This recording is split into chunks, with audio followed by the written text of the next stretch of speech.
to get into the Mr. GLOAT podcast, the top 3 greatest fights. Episode 2 of the top 3 greatest fights, ladies and gentlemen. Several weeks ago, guys, I already did my top 3 favorite fights I talked about of Alexander Usyk.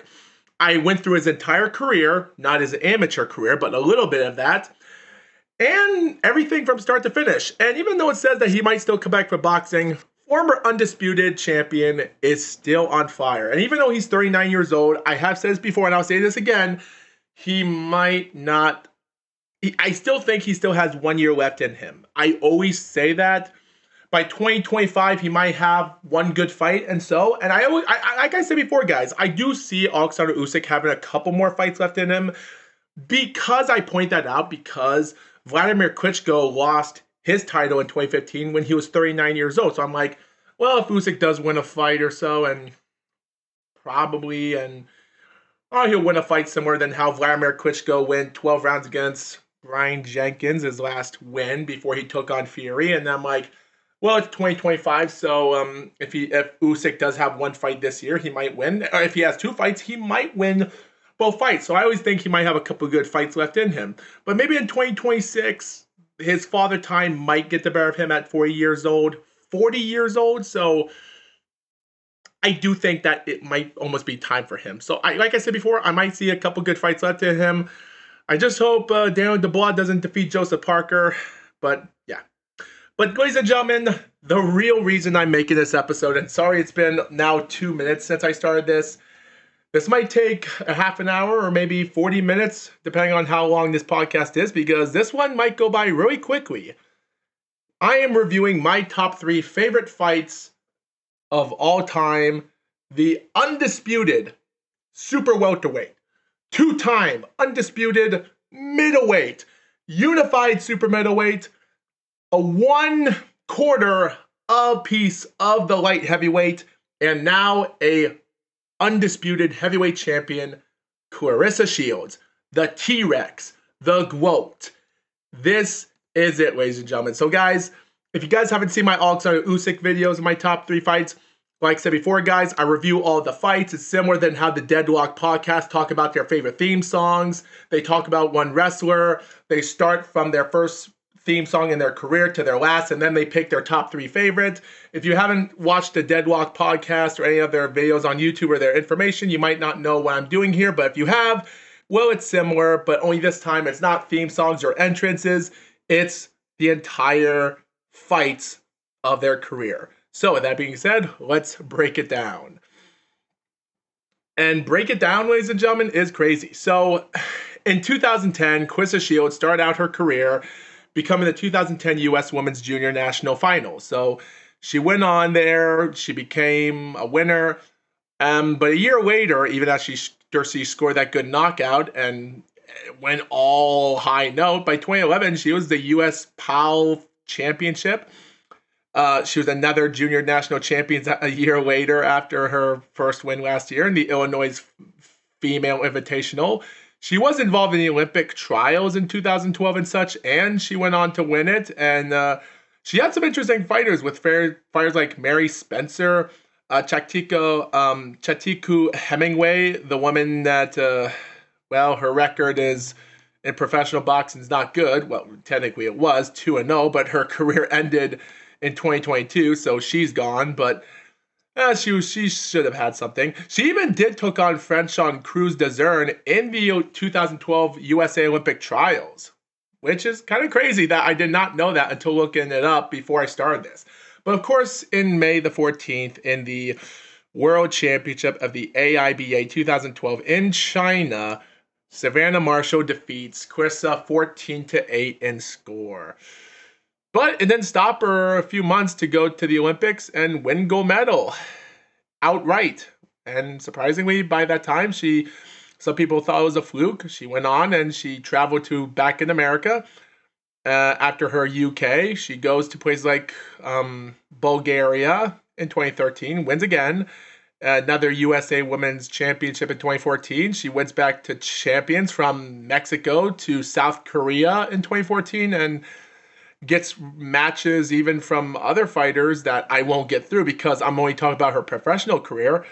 But after the end of 2015, even after ranking up amazements of her career, she would be back in the Olympic qualification again in Argentina in 2016, and she outright wins competition.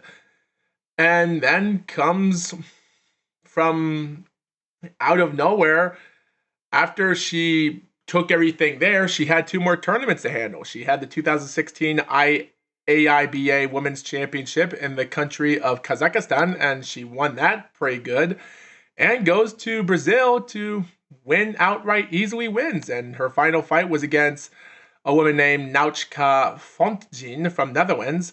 She had some interesting skills in her career, but just wasn't that good. And, well, she fought 5 more years, but never went pro. So, after all that, yes, like 66 wins, 11 knockouts, 1 loss. Not bad.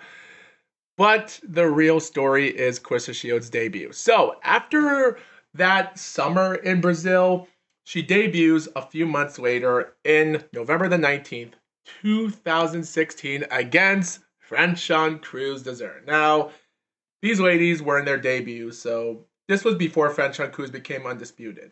Barely.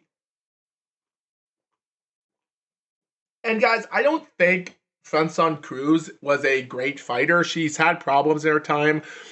She's always had problems I've seen of her in her career. And even though this fight went 4 rounds to decision in the T-Mobile Arena that day, and Claressa won all 4 rounds with all judges scoring it 40-36. And this was during the pay-per-view of Andre Ward taking on Sergey Kovalev in their first fight, which was the controversial unanimous decision, and many other things. But technically, this was just a good build-up for her career, but still, Franchon Cruz already had her problems. Like, even she barely squeaked out a majority decision random fight by a controversial fight in 2018.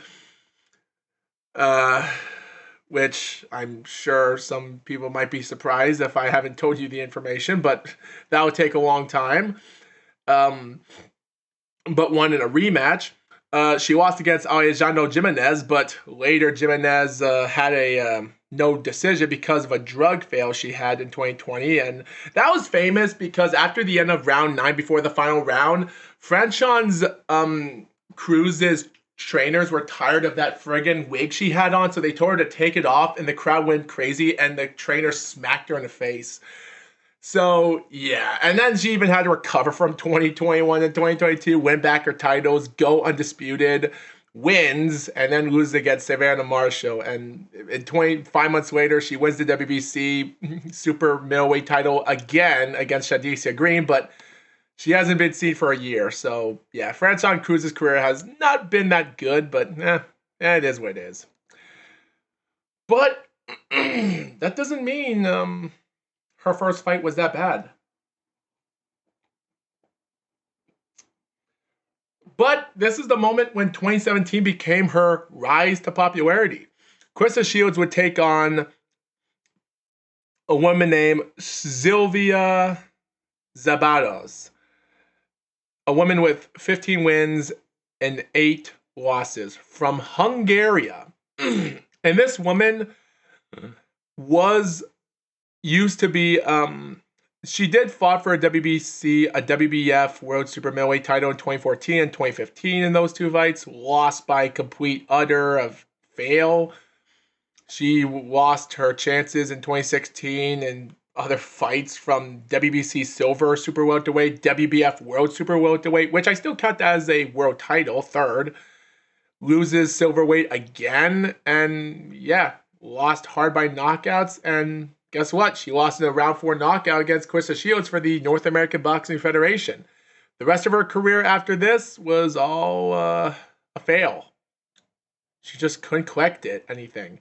But surprisingly, after having a losing streak of multiple losses in her career from her last win against a nobody in 2018, she would start losing her last 7 fights. And her 7th last fight loss streak, which is her last fight, was against the WBF World Super Welterweight Champion Emma Kozin in vacant. And that was her 4th title shot, and she lost. So, yeah, not much for Claressa Shields there, but a knockout win is a knockout. And that would be her quickest knockout in career. She went 1 minute and 30 seconds in that fight. That's the quickest knockout in her career, even though the only time she ever had a 4-round fight was Franchon Cruz.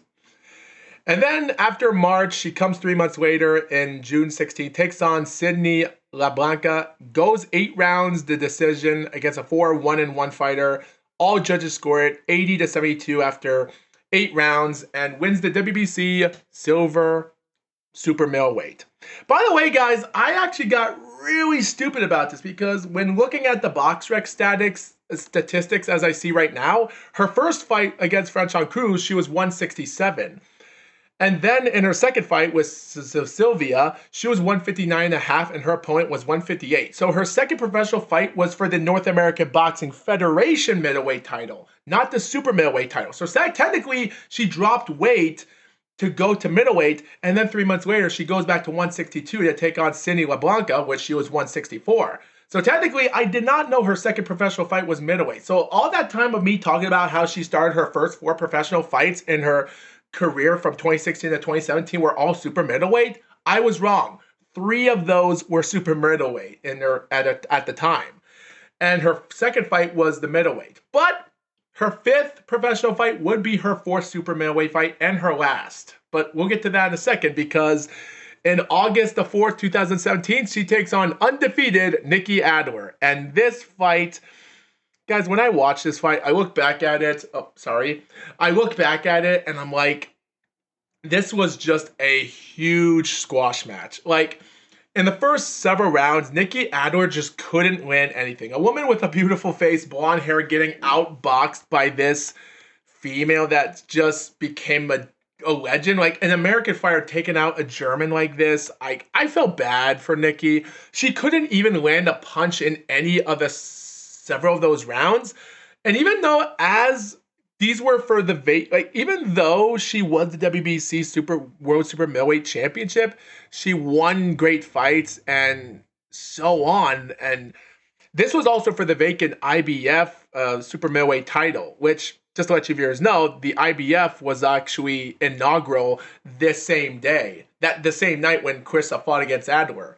But guys, the problem with Nikki Adler is that she was fighting in her country of Germany a good amount of time in her career. The only time she ever left Germany was to go to Russia in 2013, win the WBF World Super Middleweight title, which made her big. Well, of course, she was the women's IBA Super Middleweight, which made her a 2 winner there.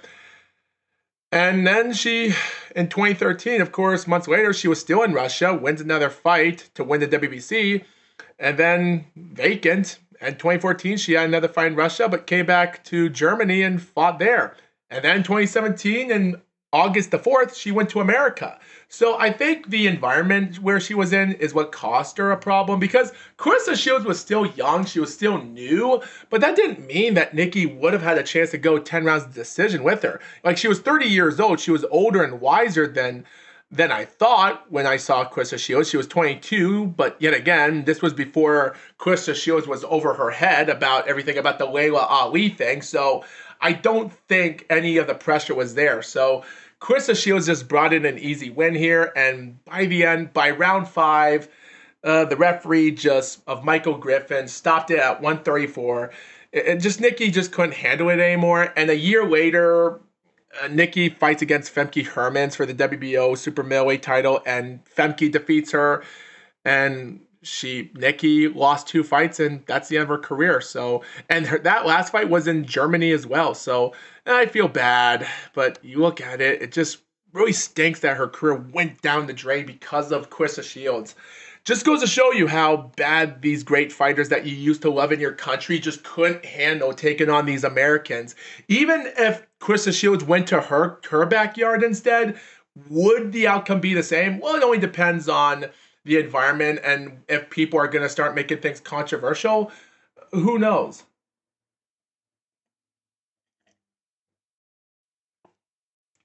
But anyway, guys, her last super middleweight fight would be against Tori Nelson, undefeated, 17-0-3. And yes, that would also be that Nikki Adler fight would be Claressa Shields' last knockout in her career for a long time. Tori Nelson, she was a woman with 3 draws, and I wouldn't really say it was a bad career for her, but yet again, her debut fight was a draw.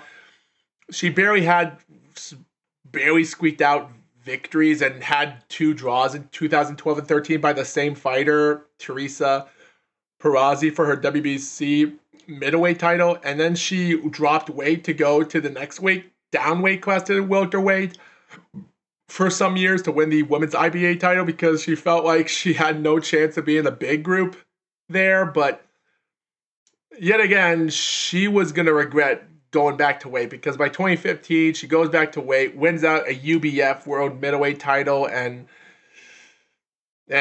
she even won the super welterweight 3 months ago before her fight against the same fighter, Keita Watkins. So I look back at it, but then in 2016, she goes back to weight at this time in the super middleweight. And yeah, what a regret because Claressa Shields dominates her in 10 straight rounds. All judges score it 190. And at this moment, I really wouldn't say there was much to it, but it is what it is. It is what it is, but we can't say much about it. And also, this title was for the WBAN Lineal Super Middleweight title, so can't say much about that. So by January the 12th, 2018 was her last super middleweight fight. She created a lot of stuff and also helped the super middleweight division to bring in the belts. But speaking about the classes of middleweight, super middleweight, and because at this moment, the super welterweight is the last division that you can have barely 100 females in a box rec. Because in middleweight, super middleweight, and of course light heavyweight and heavyweight, you don't even have a lot. It's a small division. So seeing Claressa go down to weight class might not be effective, but this is the moment when her career changed forever. 159.5 pounds. She takes on Hannah Gabriels by an amazing effort. This fight starts out big. They start off stronger than ever. Like, they start in the first minute of the fight, and out of nowhere, Hannah sets up this amazing punch, takes down Claressa Shields.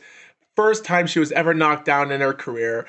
Hannah, 18-1-1, proving to herself that Shields needs a lot more practice to learn if she wants to make it to the top. And for some reason, in round 2 is when things changed. Claressa Shields manages to throw a little bit of an interesting fight back in round 2. And in round 3, I actually thought Hannah Gabriels might have won round 3, which I kind of gave it to her. But at that moment, when I looked at it, I saw the fight closely, and by round 4 and round 5, Claressa Shields still hanging on, and I do believe that it was going to be a little bit close, but for some reason in round 6 and a little bit of round 7, round 8 and round 9 was just Claressa Shields doing everything. She throwed everything in the books, and for some reason Hannah Gabriels just couldn't find the mark. I don't know what happened to Hannah Gabriels. I just don't know. It just goes to show you sometimes just because you're comfortable for the start of the first rounds doesn't mean that later rounds your opponent is going to dominate you. I felt bad. I gave the score 96-93 for Claressa Shields. Don't get me wrong, winning 3 rounds against Claressa Shields in her earlier career, had a knockdown and gave it 96-93. It seemed pretty interesting at first when I saw the fight. And Gabriel started early in the first rounds. I thought after round 5 when I was like, okay,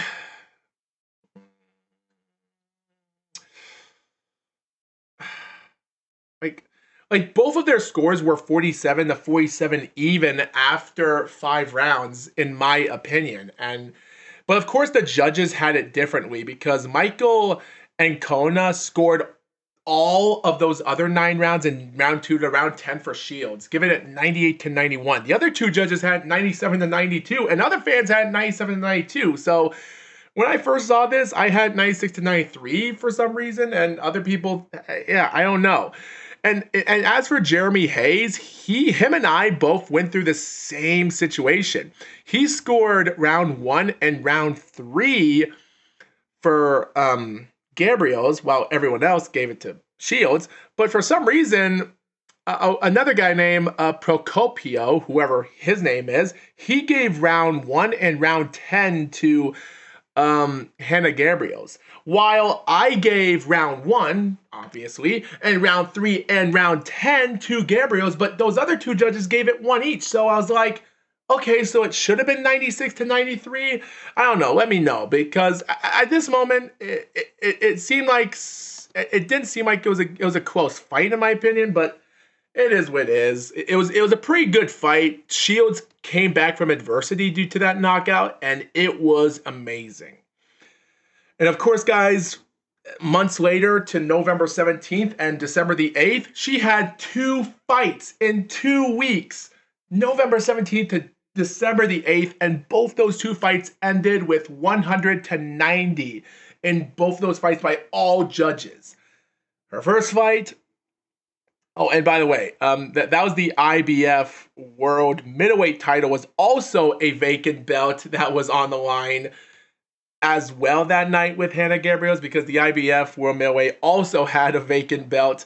That was the inaugural. So that was the inaugural belt for Claressa Shields as well. And the WBA belt was also on the line as well. And to this day, actually, the IBF World Middleweight title has only been held by Claressa Shields until December 13th, last few months ago, when Desiree Robinson went against her rematch against Kay Scott. And I still think Kay Scott is a big mother effer that's a waste of pile of Australian dog shit. She was the worst 40-year-old woman. She had no business being an asshole. She was I don't even think she's an ass man. She's the worst. I'm not even in love with her. She's the worst boxer ever. But yeah, we come into November the 17th. She takes on Hannah Rakeen, and that was almost a fight. She almost got her by 10 rounds, or got a knockout there. Won the WBC World Middleweight title that same night, of course. And then we, of course, yes, Femke Hermans was the same thing, 100 to 90, all 3 judges, that December the 8th. This was during a time when they were already trying to promote Christina Hammer and Claressa Shields together in a fight, and there was a report where Christine Hammer had an injury or something, so she had to come back from that. But of course, the fight would take place on April the 13th, 2019, and just like Nikki Adler, Christina Hammer did fight in America once in 2018 against Tori Nelson after Shields defeated her and got her second defeat. But she never got around big enough. So the effects of that might have been a little bit of a problem, but I don't think so, because this fight was so dominant. And like Christina, some people say that all rounds were won, but some judges did manage to get some rounds won for Christina, 1 round or so. But it's just a fight I don't want to talk about, because it was just dominant, and Christina Hammer's career was just dead before arrival. So it is what it is. It is what it is. Oh yeah, and surprisingly, guys, this is the moment where we would realize that she would fight once a year. But this is the moment where all things changed. Because, of course, when she defeated Christina Hammer for the WBO belt as well, she would become undisputed in the middleweight division, which is actually pretty dang good. But this is the moment where she decided to drop weight. She goes to 153.25 pounds to take on someone named Ivana Habazin. But originally, the fight was scheduled on October the 5th, 2019. But of course, because they were fighting for unified super welterweight, and this was taking place in Flint, Michigan, the fight was canceled because a member of Team Habazin was knocked out at weigh-ins, which made me realize something was fishy. And I was like, how did I not know this information?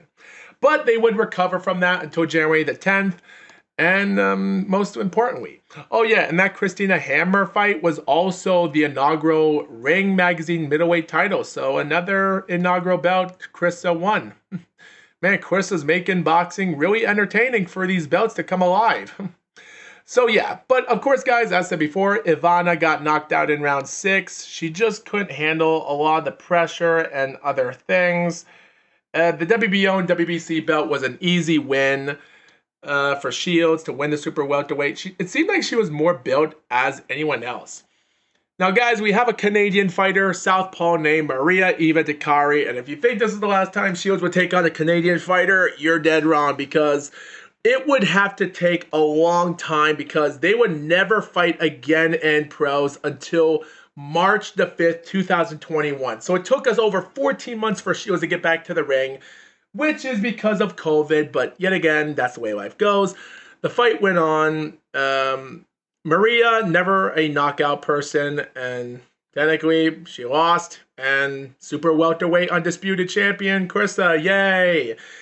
But fun fact, several months later, Maria Eva did get her first knockout and her last win to win the IBF World Super Welterweight belt back, but lost against Natasha Jones in November the 12th, 2022, by decision, domination again, so that ended her career. And of course, guys, this is the moment when Claressa Shields decided to go pro in MMA fights. Because in June the 10th, 2021, she takes on Brittany Elkin, a 3-6 fighter, goes round 3, wins by ground and pound in the PFL. But then 6 tournaments later, on October the 27th, she takes on Abby Montes, a 2-0 fighter, but lost against split decision. That stinks. But at the end of the day, she wasn't really going broke for that stuff. She just tried to make things interesting in her career, but you can't win everything in her life. Just like Savannah Marshall, it is what it is. But the real story would be 2022, because this is the moment when things got around the world. Everyone loved it. I loved it, and I know you loved it. On January the 29th, 2022, Claressa goes back to the middleweight to fight for all her titles. She lost the WBO middleweight title, and her first fight back is Emma Cousin. But on January the 29th, the fight was scheduled in Cardiff, Wales, I think. Yes. But considering this was her first time fighting out of America, the fight was postponed due to COVID restrictions. But luckily enough, a week later, on February the 5th, they finally got all the restrictions there and the fight started. Claressa Shields went on as no one else did, and she proved herself. She won the fight easily and got the ring middleweight title as well, which was also on the line. But her real fight would be on September 2022 against Savannah Marshall. They had an amazing press conference, but the real story went on when they argued each other, this or that, what fights you took on, this or that. It was amazing, and Claressa Shields, for some reason, it just seemed like it was an easy win from start. But sadly, the fight would not take place in September because there were some reports of this or that. It seemed like someone got injured, so they postponed the fight for October. But the fight continued. But because Claressa Shields' friend Michaela Mayer lost the super featherweight that made it, I don't want to talk about that whole super featherweight of women's boxing. I'm tired of it. It's bullcrap. But yet again, guys, it is what it is. So Savannah Marshall, guys, went on to this fight, easily got beaten, and technically it wasn't a bad fight. Claressa Shields went on to that fight easily in the first few rounds, and after throwing out 5 rounds in that fight, it seemed like it was all work said done. But in round 6, even in round 5, it seemed like Savannah brought some offense into herself, and then in round 6, round 7, she came back strong. And of course, in round 8, Shields did got another domination to herself. And in the last 2 rounds were pretty close rounds for mostly Savannah Marshall. But after 10 rounds, I had it 96-94. Some judges had it, just like Steve Gray, same thing. But the other 2 had it 97-93 for Claressa Shields. It was a great fight, and I loved how Savannah Marshall came back strong, proving to Claressa Shields. And it seemed like I thought I was going to see an upset victory there, but I guess it never happened. But it just goes to show you it's pretty tough out there when you watch it. It was a pretty badass fight, and I love it. And I hope we get to see a rematch one day. And then, guys, in June 29th, June 3rd, it was 2023. Claressa Shields decides to take on Hannah Gabriels for all of her middleweight titles. She became undisputed twice in the middleweight, but the fight was postponed because Gabriels failed a VADA test, a drug test. So they brought in Maricela Cornejo, and that fight was a waste of time. All judges scored. Why there's no knockout? It was bad. And it was also for the vacant WBF World Middleweight title as well that same night. Or not vacant. I don't think it was vacant, but yet again, Marcelo wasn't the champion, so who knows where the WBF came from. But of course, it is what it is. Yeah. But then in February the 24th, she comes back to PFL versus Bellator to take on a woman named Kesley DeSantis. Wins that fight by split decision. And then in July the 27th, 2024 is when Shields gets the big dip. She takes on Vanessa LePage. And guys, I've talked about this fight before. I might not talk about it again, but let's just say the only thing we know is the WBF belt was on the line in the World Heavyweight, but no one cared about it. People online on TV didn't want to talk about it. But let's just say the fight went on. Shields put in a good work in the first, and then Vanessa decided to attack her. She thought she had everything under control against Shields, but didn't know. Her confidence level went down the hill. She was over her head in this fight. She did not know. She did not underestimate Claressa Shields much. She was underestimated, and Shields knocked her out 3 times. Win-win, TKO at 1 minute 9 seconds. Also wins the WBC World Heavyweight title and the WBO World Light Heavyweight title, which one of the commentators pointed that out, made her a 2-time weight class winner in one fight, just like the Sugar Ray Leonard defeating Donnie Lotz back in 1988. So, yeah, or 1987, either way. No, I think it was 88. So, yeah, that's a pretty interesting thing to talk about. But I'm sure Hannah Gabriels did the same thing in 2021, because in 2021, Hannah Gabriels won a fight against a woman named Martha Patricia for the WBC World Heavyweight title, and also the WBA World Light Heavyweight title. Made her a 2-time class, but because that fight is forgotten and it was never on TV, so I guess that's the way life goes. So technically Claressa Shields was the second woman to do that, but never the first to do it on TV because it was on DAZN. It is what it is, but yeah, let's just say this is the moment when all things turn to craziness, because this is the moment when we met the new heir of boxing, Danielle Perkins. Danielle Perkins, can't say much about her. I talked about her career a bunch, and yet again, I really can't say much about it.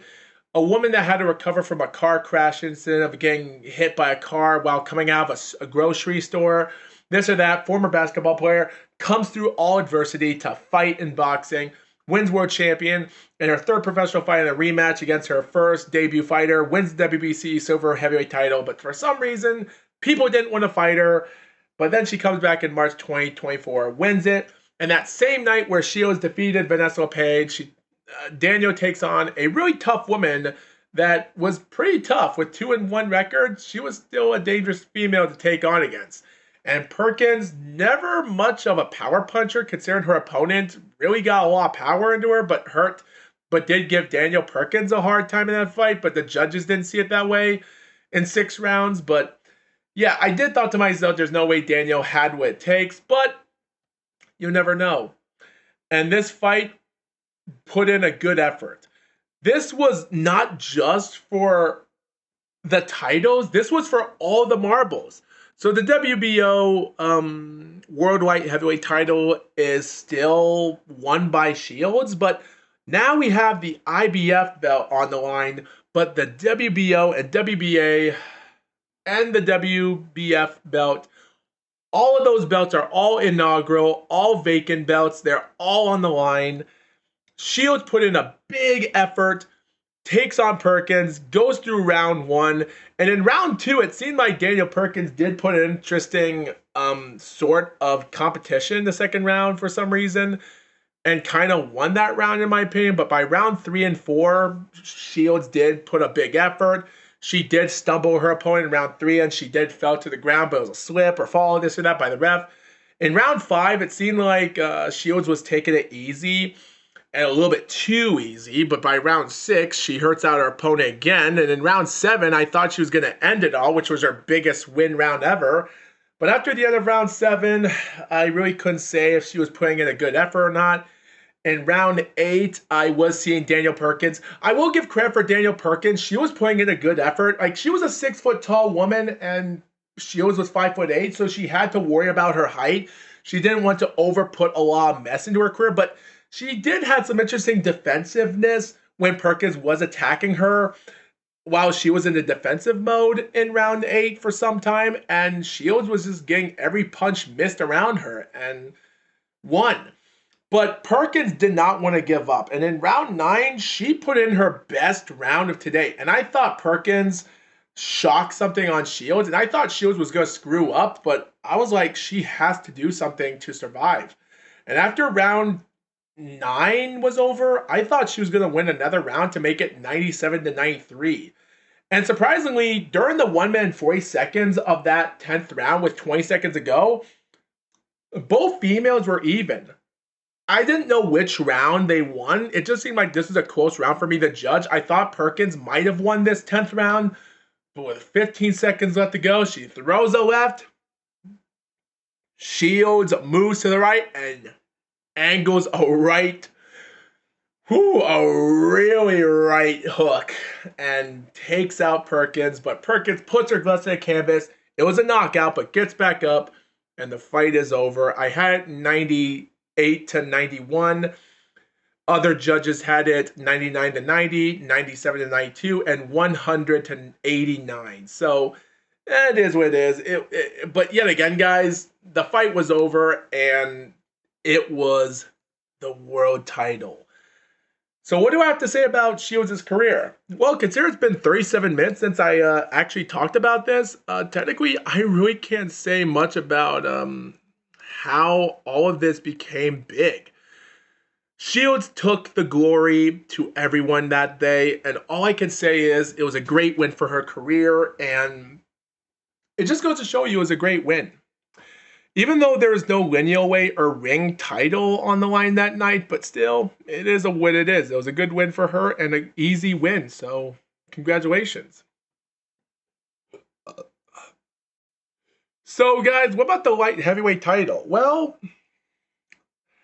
I would like to see Shields go to the light heavyweight and try to see if she could take on Lonnie Daniels or even fight for a WBC vacant inaugural belt, because the WBC light heavyweight title is the only belt that's still non and voidly existing in all of the weight classes in women's boxing. So if Claressa Shields can knock that WBC belt on the line, even if it's on the line with Lonnie Daniels or IBF, or if she takes on Chi Connealy, the WBA champion, who knows what's going to happen in the future. So I would like to say good luck if she does do that. But all in all, we just have to wait and see. It's going to be interesting, but that's how exciting it is. So I'm curious to find out.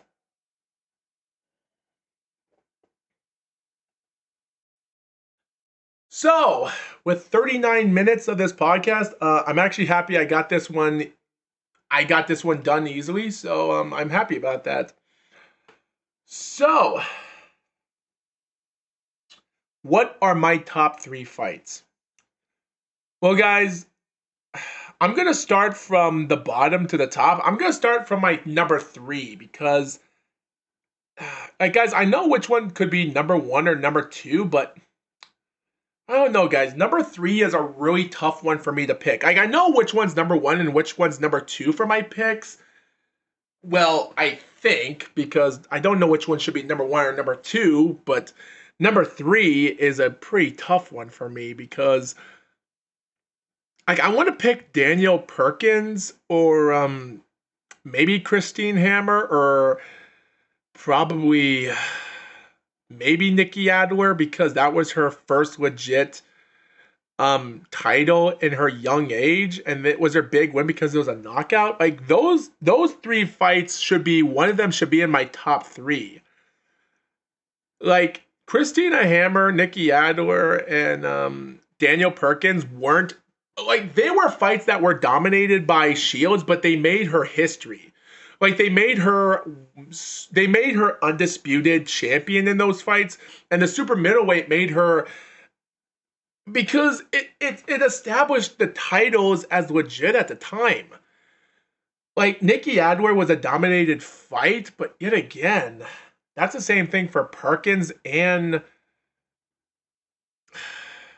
for Christina Hammer. Even though they went 10 rounds of decision in those fights, even though those females didn't know what they got themselves into. Like, guys, Christina Hammer, like, to be honest, guys, Daniel Perkins did a much better job than Christina Hammer. But, guys, the problem is for all these titles and wins that she's earned, same with Maria Eva Dakari, because all almost like guys, I've had to count how many title fights she won by all judges, giving her 100 to maybe 90 or 89 with all in all fights.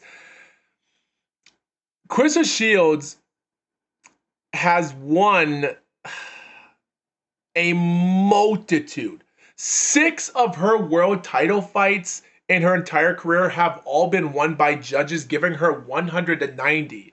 It would have been 7, but of course, Ivana Habazin had judges scoring at 190, 189, but one had it 99 to 89. So that should have been a 7th one that was dominated. The thing is, Maria Eva Dakari was just so dominant. Like it's hard for me to pick those fights because they weren't close, but they weren't as special as it is because it was just Claressa Shields dominating. And there's not a lot of moments to be remembered in Claressa Shields' career. And that's what makes this hard for me. Like Daniel Perkins, yes, but she was 42 years old. And even though she did put in a good effort in the beginning part of the fight and at the end of the last 3 rounds of the fight, even though I wouldn't say it was close, but she did put in an interesting effort. But yet again,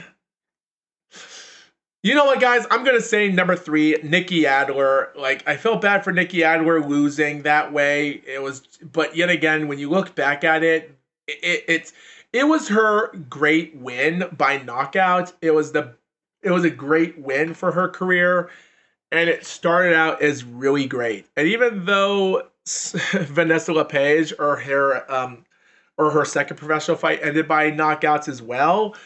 But this one became a more better moment for Claressa Shields' career, and I think it's probably for the best. So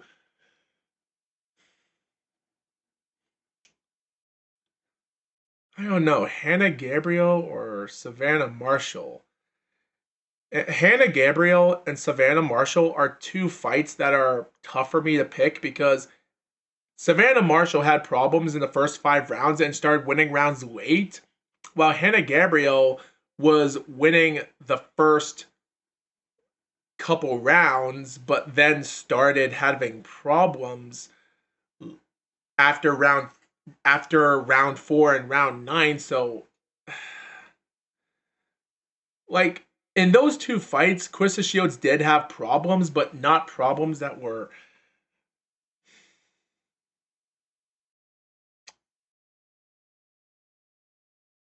Okay, I'm just gonna pick it out right now. My number 2 pick will be Hannah Gabriel and number 1, Savannah Marshall. Because even though Savannah Marshall didn't put in a good effort in the first 5 rounds but came back strong but was too late, some people said that she might have won a few rounds but didn't prove a lot. But she did manage to make a big comeback and hurting out Shields in the end. Well, Hannah Gabriel wasted all of her damn opportunity in the later rounds after her knockouts. But you look at it today, it is what it is. Hannah Gabriel did put in a good effort. I don't know why she couldn't get a rematch with her years later. Nikki Adler will be number 3. So yeah, Savannah Marshall 1, Hannah Gabriel 2, and Nikki Adler 3. So I'm sure you people have your own votes. Let me know in the comments. But I think that's about it because I think it's pretty interesting. I don't know what Savannah Marshall is going to do. I want to see her come back in boxing, or same thing with Franchon Cruz. But we'll have to wait and see. I want to see Claressa go back to light heavyweight and to win out to see if she can dominate more. But we'll have to wait and see, guys. Hope you viewers enjoyed this episode of GLOAT Podcast. Thank you, viewers, for watching this. And with that being said, I'll see you guys on the 25th in Tuesday where I'll do another podcast, or make that the 24th when I'll review the Kingdom Arena pay-per-view. See you, guys.